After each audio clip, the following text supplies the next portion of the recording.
بسم اللہ الرحمن الرحیم بسم اللہ الرحمن الرحیم الحمد للہ رب العالمین والصلاة والسلام علی رسولہ محمد وآلہ واصحابہ اجمعین، اما بعد۔ خطبہ تنقیح حصہ 14 ما رفع اعلام الدین باجماع المجتہدین ووضع معالم العلم علی مسالک المعتبرین کی تشریح۔ تنقیح کا خطبہ چل رہا تھا اور اس میں علامہ صدر الشریعہ رحمۃ اللہ علیہ نے تمام اصول کی طرف اشارہ کیا ہے بہت خوبصورت انداز میں۔ آج کے جملوں میں اجماع اور اجتہاد اور قیاس کا ذکر کیا جائے گا۔ فرماتے صلی اللہ علیہ وعلی آلہ واصحابہ ما رفع اعلام الدین باجماع المجتہدین ووضع معالم العلم على مسالك المعتبرين۔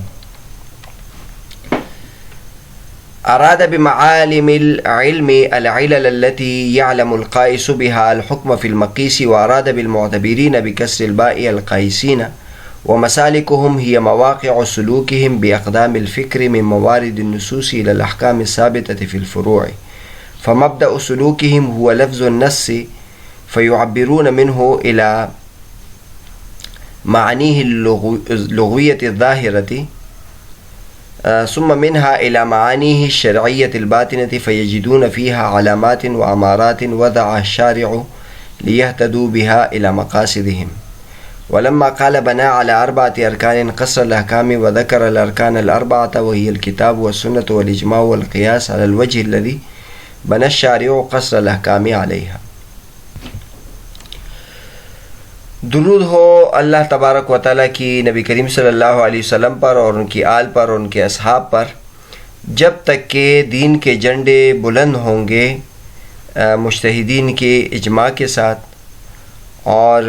اللہ تبارک و تعالیٰ کی تعریف ہم اس لیے کرتے کہ اللہ تبارک و تعالیٰ نے رکھا ہے علم کی علامتوں کو، علم کی علامت کی جگہ کو معتبرین مجتہدین کے چلنے کی جگہوں پر۔ ارادہ مصنف نے معالم العلم سے ان علتوں کو مراد لیا ہے جن علتوں کے ذریعے سے قیاس کرنے والا مقیس میں حکم کو پہچانتا ہے، اور معتبرین سے انہوں نے بکسر الباء، اس سے انہوں نے ان قائسین کو مراد لیا ہے جو مجتہدین ہیں۔ ومسالکہم، اور معتبرین یعنی مجتہدین کے جو چلنے کی جگہ ہیں، ہی مواقع و سلوکہم باقدام الفکر، فکر کے قدموں کے ساتھ ان کے چلنے کی جگہ مراد ہے۔ نص کے جگہ سے یہ ان احکام کی طرف چلتے ہیں جو احکام فروع میں ثابت ہوتے ہیں۔ فمبدأ سلوکہم، ان کے چلنے کی ابتدا ہوتی ہے لفظ النص سے، نص کے لفظ سے، فیعبرون منہ الی معانیہ، اور پھر اس سے عبور کرتے ہیں لغوی ظاہری معنی کی طرف، اور پھر لغوی ظاہری معنی سے شرعی باطنی معنی کی طرف،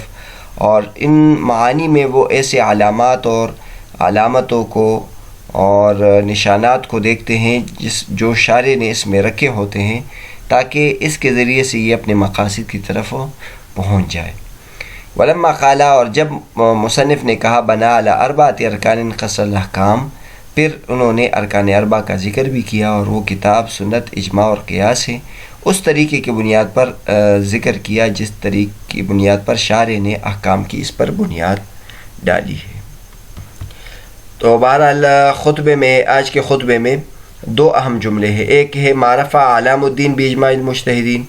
اور ایک ہے وضع معالم العلم علی مسالک المعتبرین۔ تو پہلے میں اجماع کا ذکر آ گیا، دوسرے میں قیاس کا ذکر آ گیا، اور مصنف کہتے ہیں کہ اللہ تبارک و تعالیٰ کے دین کے جھنڈے اس وقت تک بلند ہو جب تک مجتہدین کے اجماع کے ساتھ، جب تک کہ دین کے جھنڈے بلند ہوں گے۔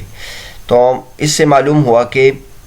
مجتہدین کا اجماع جو ہے وہ بہت قوی ہوتا ہے اور مضبوط ہوتا ہے، اور اس سے جو مسائل مستنبط ہوتے ہیں اس میں وہ یقینی ہوتا ہے، تو اس کے ذریعے سے اس مسئلے کو بھی تقویت ملتی ہے اور اس کے نتیجے میں دین کو بھی تقویت ملتی ہے۔ تو مصنف کہتے ہیں کہ اللہ تبارک و تعالیٰ نے دین کے جھنڈوں کو جو بلند کیا ہے وہ مجتہدین کے اجماع کے ذریعے سے۔ مجتہدین نے بہت سارے مسائل میں اجماع کیا ہے، لیکن ہمیں جو اختلافی مسائل ہیں وہ چونکہ بہت زیادہ بیان کیے جاتے ہیں، اس لیے ہمارے ذہن میں یہ ہوتا ہے کہ اختلافی مسائل زیادہ ہیں، ورنہ جو اجماعی مسائل ہے جس میں اتفاق ہے وہ بھی بہت زیادہ ہے۔ دوسرے جملے میں مصنف کہتا ہے کہ اللہ تبارک و تعالیٰ نے علم کی جو علامتوں کو رکھا ہے وہ مجتہدین کے نقش قدم پہ رکھا ہے، یعنی جو مجتہدین جہاں چلتے ہیں وہاں اللہ تبارک و تعالیٰ نے علم کی علامتوں کو رکھا ہے، یعنی علتوں کو رکھا ہے۔ اللہ تبارک و تعالیٰ نے جو نصوص بھیجے ہیں وہ تمام نصوص میں تمام مسائل موجود بظاہر نہیں ہے، لیکن اسی سے وہ تمام مسائل مستنبط کرنے ہوتے ہیں اور تمام مسائل کا استخراج اسی سے کرنا ہوتا ہے، تو مجتہدین اس میں علتوں کو تلاش کرتے ہیں، اس علت کی بنیاد پر پھر مسائل مستنبط کرتے ہیں۔ اراد بمعالم العلم العلل التي يعلم القائس بها الحكم في المقيس، یہاں مصنف نے معالم العلم سے ان علتوں کو مراد لیا ہے جس کے ذریعے سے قائس یعنی مجتہد مقیس میں حکم کو معلوم کرتا ہے۔ واراد بالمعتبرین، یہاں مجتہدین کا لفظ استعمال نہیں کیا، معتبرین کا لفظ استعمال کیا ہے، اور معتبرین سے مراد قائسین ہے، اس سے پہلے گزر چکا ہے کہ فاعتبروا یا اولی الابصار، اور یہ اس قسم کے جو اعتبار ہے یہ بمعنی قیاس کے استعمال ہوتا ہے۔ اللہ تبارک و تعالیٰ نے قرآن مجید میں کئی جگہ کوئی قصہ ذکر کیا ہے پہلے امتوں کا، اور اس پر ایک نتیجہ متفرع کیا تھا ان کے کسی فعل پر، پھر اللہ تبارک و تعالیٰ اس کے لیے لفظ استعمال کرتے فاعتبروا یا اولی الابصار، اب تم بھی اس پہ غور و فکر کر کے اپنا نتیجہ نکالو، یعنی اگر اس طرح کا کام تم بھی کرو گے تو اس طرح کا نتیجہ تمہیں بھی ملے گا۔ اور قیاس میں بھی یہی ہوتا ہے کہ ایک علت حکم کو ہم دیکھتے ہیں کہ وہ کس علت کی بنیاد پر لگا ہے،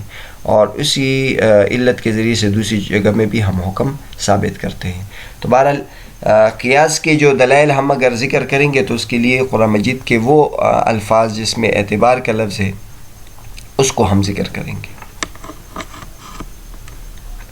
تو معتبرین سے مراد قائسین ہے، ومسالکہم سے مراد ان کے چلنے کی جگہ ہیں اور ان کے نقش قدم ہے، اور پھر ان کا جو نقش قدم ہے ظاہر ہے اس کا ان کے پاؤں کا نقش قدم مراد نہیں ہے، بلکہ یہاں عقل اور فکر کے قدم مراد ہے، تو بہرحال یہاں انہوں نے یہ تشبیہ بھی دی ہے۔ پھر مجتہدین کس طرح چلتے ہیں؟ تو مجتہدین سب سے پہلے نصوص کو دیکھتے ہیں، اور نصوص میں لفظ نص سے لغوی معنی کو دیکھتے ہیں، یعنی پہلے سب سے پہلے اس کا لغوی معنی تلاش کرتے ہیں،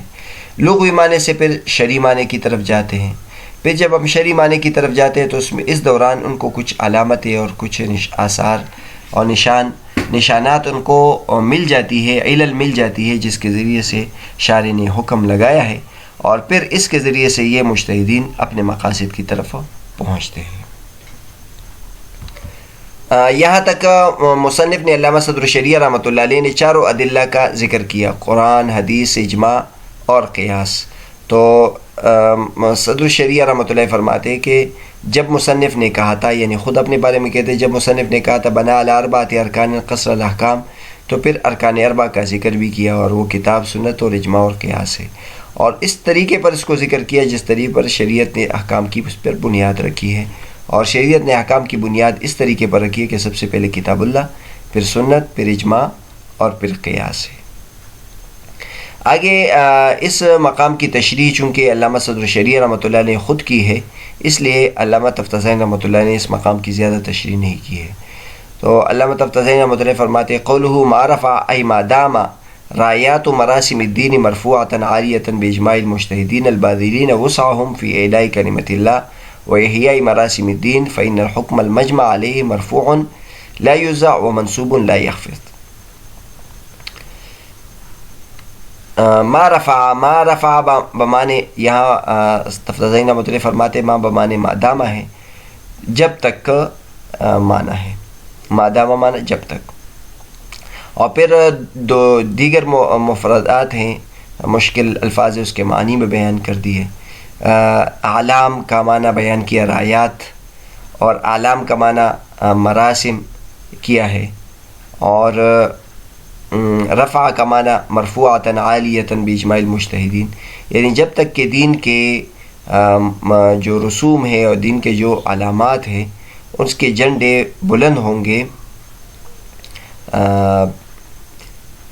مجتہدین کے اجماع کے ذریعے سے.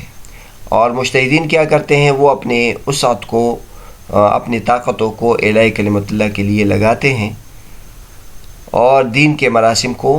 زندہ کرنے کے لیے، کیونکہ جو متفق علیہ حکم ہوتا ہے